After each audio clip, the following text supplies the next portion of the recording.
Pueblo argentino. La salud no espera y la información puede marcar la diferencia. Seguinos en nuestras redes sociales. En Instagram, algranpueblo.salud. Al Gran Pueblo Argentino. A todo el país por Vive TV y a todo el mundo por nuestro canal de YouTube.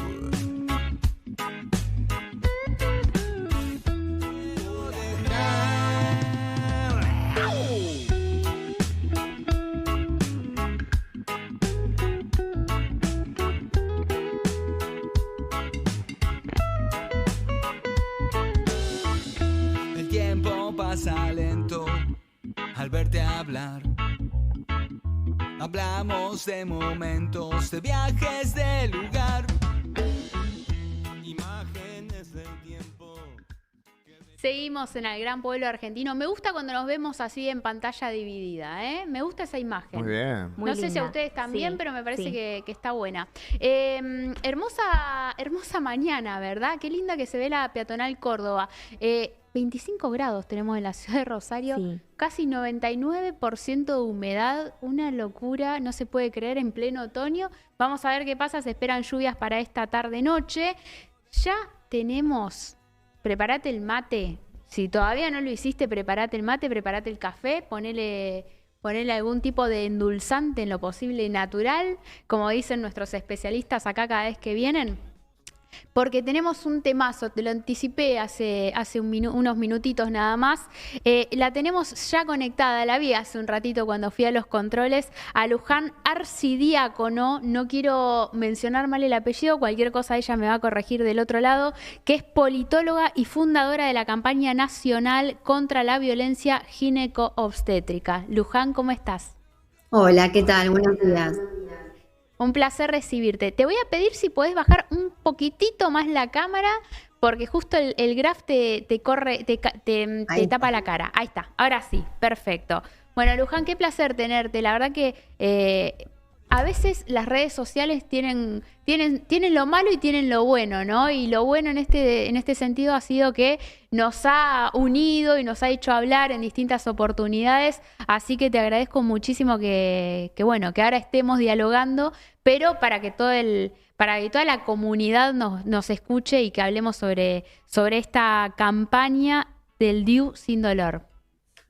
Así es. Bueno, gracias por la invitación y también gracias por tocar este tema con tanta dedicación, porque estuve siguiendo las entrevistas tanto al doctor Belizán como la entrevista que tuvieron con la licenciada Brienza, hablando de violencia gineco-obstétrica, hablando de estas prácticas que están tan instaladas a nivel del sistema de salud y tan naturalizadas a nivel social, ¿no? Uh-huh. Como hemos naturalizado una manera de parir, una manera de atravesar muchos de los procesos ginecológicos y obstétricos que en realidad conforman un escenario que nosotros, digamos, desde el activismo, pero también desde el marco legislativo que tenemos en Argentina y que existe en otros países, definimos como violencia gineco-obstétrica. Y en este caso, la campaña DIU sin dolor, que es una iniciativa en la que estuvimos trabajando todo el año pasado, viene a complementar un poco todo lo que ustedes también estuvieron hablando en estos encuentros anteriores, porque la pregunta que nosotras nos abrimos fue, así como hay prácticas en los partos y prácticas en la atención de los embarazos que constituyen violencia obstétrica, ¿qué otras prácticas que hemos naturalizado en el marco de la atención ginecológica deben ser revisadas? Y en este sentido nos hicimos la pregunta de cuáles son las experiencias de las mujeres o personas con capacidad de gestar que deciden acceder a un método anticonceptivo que es absolutamente válido. Nosotros no ponemos en jaque para nada el método, que es el uso de estos dispositivos intrauterinos, DIU, SIU, ¿no? Dependiendo si tiene hormonas, digamos, hay dos modelos, pero básicamente dispositivos que se insertan en el útero. ¿Y cuáles son estas experiencias? ¿Por qué? Porque encontramos una vez más una brecha entre lo que el sistema de salud dice y lo que nosotras vivimos, que tiene que ver con la experiencia del dolor y la falta no solamente de opciones de alivio del dolor, sino también de validación de las experiencias de las usuarias. Y ahí nos abrimos la pregunta y realizamos este informe.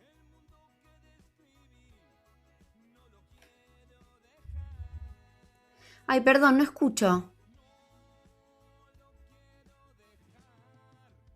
¿Ustedes me escuchan? Verte sonreír. Me gusta verte disfrutar. Me gusta verte ser feliz. Me gusta verte volar.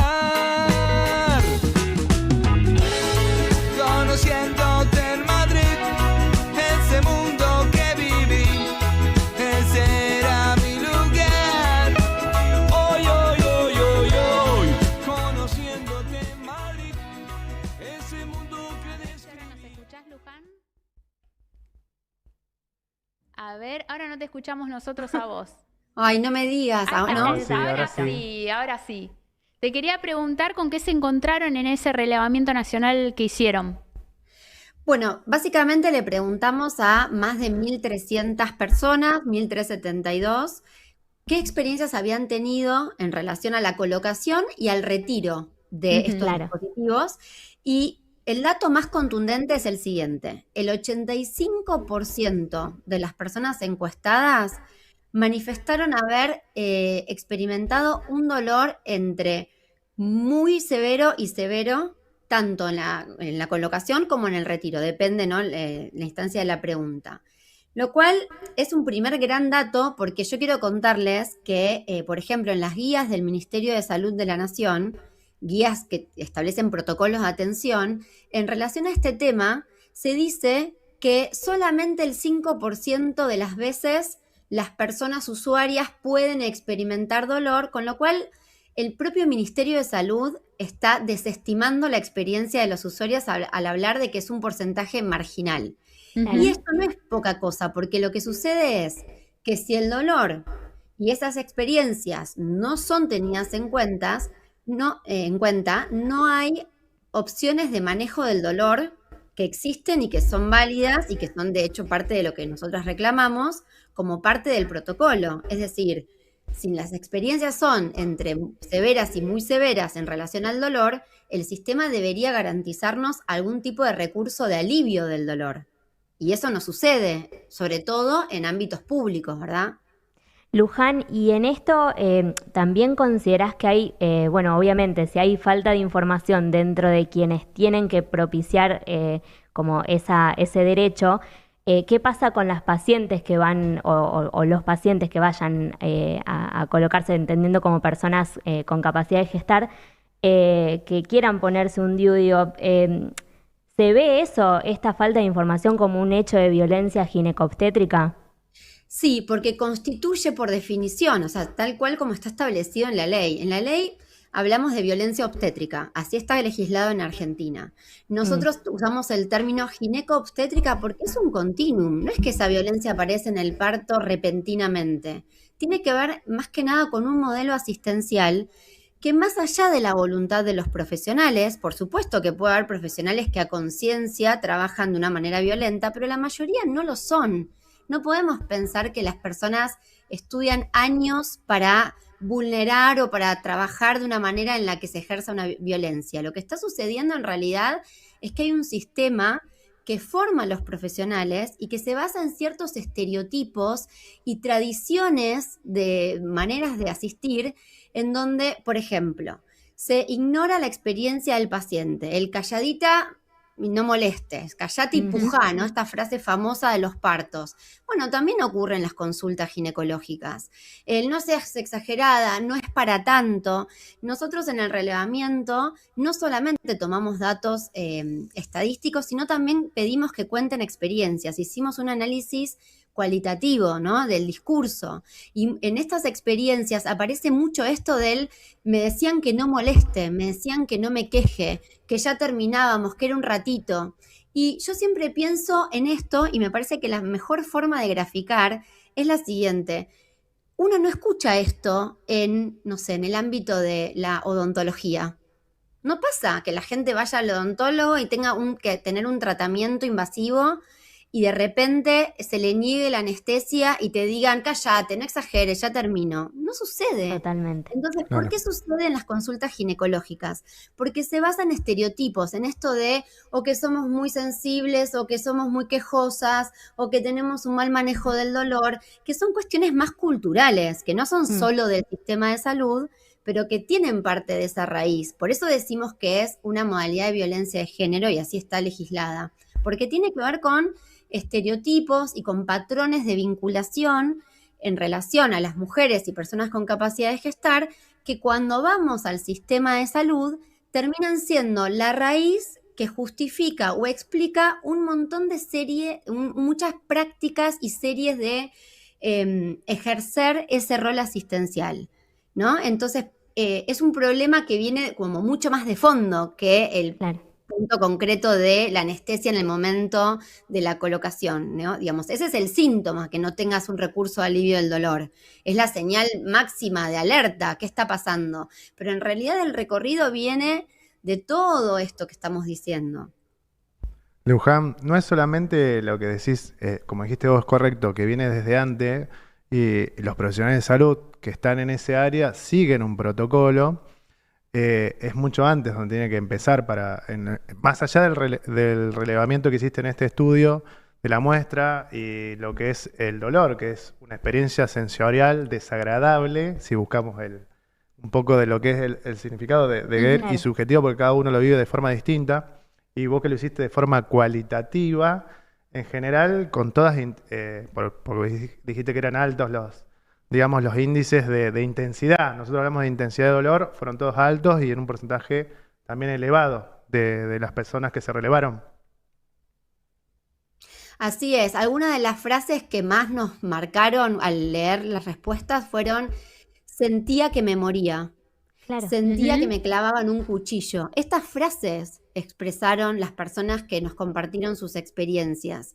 No estamos hablando de un grado de dolor que puede llegar a ser soportable. Digo, por supuesto que para algunas personas puede ser que haya sido así. Lo que nosotros decimos es, para la mayoría estamos hablando de un grado de dolor entre intenso e insoportable, que refieren experiencias como estas que cuento, ¿no? Incluso de descompostura, de personas a las que les bajó la presión, que tuvieron que interrumpir el procedimiento porque no podían continuar por el dolor. Y sin embargo, vemos que no existen protocolos en relación a un manejo del dolor. Y otra de las cosas que quiero destacar es que tampoco existe la información, que ese es otro aspecto, porque la Ley de Derechos del Paciente en Argentina habla de que todos nosotros tenemos el derecho a que se nos informe de la práctica que se nos va a realizar, los beneficios, los riesgos, los efectos secundarios, digamos, todo lo que está rodeando esta práctica y que podamos tomar decisiones. A eso se le llama consentimiento informado. Ahora, si yo voy a una colocación de un dispositivo y no se me informa no solamente sobre el dolor, sino tampoco sobre los efectos secundarios, por ejemplo, ¿no? Y que a diferencia tal vez de otros métodos anticonceptivos, la particularidad es que el prospecto de este producto queda en manos del profesional, no queda en manos de la persona, porque es una colocación que se hace en una consulta en un centro de salud y por lo tanto la usuaria no se lleva a su casa la cajita con el prospecto. Entonces ni siquiera tiene acceso a esa información oficial. Claro. Con lo cual lo otro que encontramos son experiencias de efectos secundarios que los tiene cualquier método anticonceptivo, no es digo, como cualquier medicamento tiene sus efectos secundarios posibles, pero las personas no tienen idea de que esos efectos secundarios vienen en relación a estos dispositivos, por ejemplo. Claro. Entonces, la falta de poder decidir y entender qué es lo que sucede, también constituye un hecho de violencia ginecobstétrica, porque no es aleatorio, es algo sistemático y porque también tiene que ver con esto de como infantilizar al usuario, ¿no? Como, ¿para qué le voy a dar toda esta información? O sea, no es necesario que tenga toda esta información. O sea, yo como profesional... Sí. Perdón que te interrumpo. Está escrito que solo un 36,3% dijo haber tenido contención o posibilidad de frenar el procedimiento. Entonces digo, Eso en términos de autonomía corporal, de consentimiento, digo, está como muy condicionado.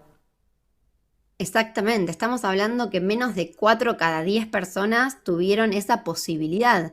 El 6 de cada 10 continuaron sin poder tener voz ni voto sobre lo que estaban atravesando. Y fíjense que esto que yo digo, medio abstracto, puede aplicar a este tema, como decimos, en relación al DIU, pero cuando hablamos de los partos, tal vez como me hablaron con Lucía hace un tiempo o con el doctor Belizán, ocurre lo mismo. No tengo voz ni voto, no sé ni sobre qué puedo decidir, no sé qué alternativas tengo, no sé cómo impacta esto en mi salud actual o a futuro. No se brinda nada de información porque un paciente que no tiene información es un paciente que tal vez no cuestiona y que entonces tal vez es más fácil de gestionar. Y entonces hay toda una cultura del sistema que es trabajar sobre la obediencia más que sobre la autonomía de los pacientes. Esto hablo en general y en el ámbito ginecológico y obstétrico esto se recrudece realmente. Y por eso hablamos de este fenómeno. Otro dato que les quiero compartir, no me quiero extender tanto, fue 42%, como decíamos, no fueron informadas sobre que el procedimiento podía resultar doloroso. El 36%, como decíamos antes, no tuvo la posibilidad, solamente el 36% tuvo la posibilidad de tener contención o de frenar el tratamiento. El 61% reportó haber experimentado efectos secundarios. 61%. Bueno, Muy alto el número. Es alto. Es altísimo y la gran mayoría nunca tuvo acceso a esa información. Esto es tremendo. Hay que replantearse seriamente por qué el sistema de salud funciona así. Porque además yo siempre hago esta pregunta.